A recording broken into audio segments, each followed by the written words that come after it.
Hello and welcome to episode 2, where I enter in something into ChatGPT for it to write a short story that I read aloud for you. Let's get started.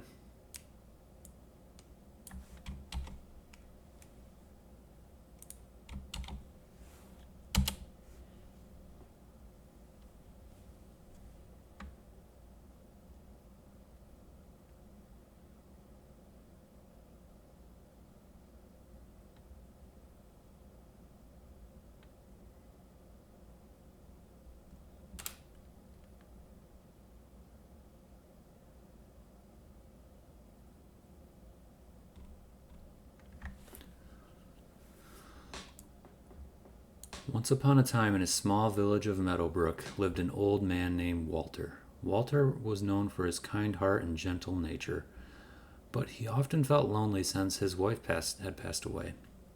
His days were filled with tending to his garden and walking through the nearby forest, accompanied by only by the song of birds and the rustling of leaves.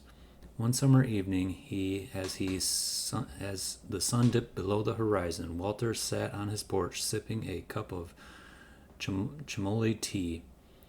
He heard a soft whimper and looked down to find a scruffy brown dog staring up at him with pleading eyes. The dog had a gentle demeanor and seemed to be asking for help. Walter bent down and scratched the dog's ears.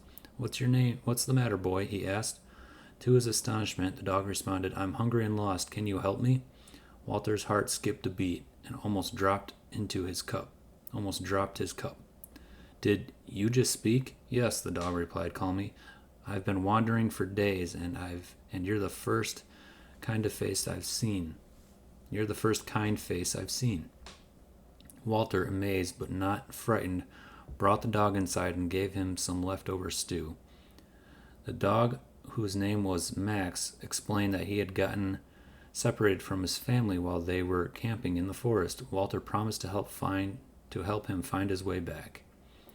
The next day, Walter and Max set off into the forest. As they walked, they encountered various animals: a chattering squirrel, a wise old owl, and a family of deer. To Walter's surprise, he could understand them all. Each animal had its own story and its own worries and joys. The squirrels fretted about finding enough acorns for the winter. The owls spoke of ancient trees and the secrets they held. And the deer thanked Walter for always being gentle when they grazed in his garden. Word spread quickly through the forest about the kind man who could understand animals. They came to him with their problems, and Walter helped them in any way he could.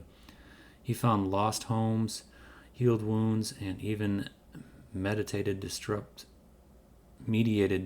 disputes between creatures. One evening, after weeks of searching, Walter and Max finally found Max's family camping by a stream. The reunion was joyous, and Max's family was incredibly grateful to Walter. As they parted ways, Max promised to visit often. Walter's life changed profoundly. No longer lonely, he had the company of the forest animals. They filled his days with their chatter and laughter, their tales and adventures. The village folk often saw Walter talking to birds perched on his shoulder or a rabbit sitting at his feet, but they just smiled and nodded. They always knew there was something special about Walter. In the heart of Meadowbrook, Walter's garden flourished more than ever. Birds sang their sweetest songs, bees buzzed harmoniously, and even the flowers seemed to bloom more vibrantly. Walter had discovered a wonderful secret. The world was filled with voices and stories. If only one if only one took the time to listen. And so, Walter lived the rest of his days surrounded by friends, his heart and his home filled with the magic of the forest. The old man who could talk to animals had found his true family among the trees, and in their company, he was never alone again. What a nice story. Let me know what you guys think in the comments. Thanks for listening. Bye.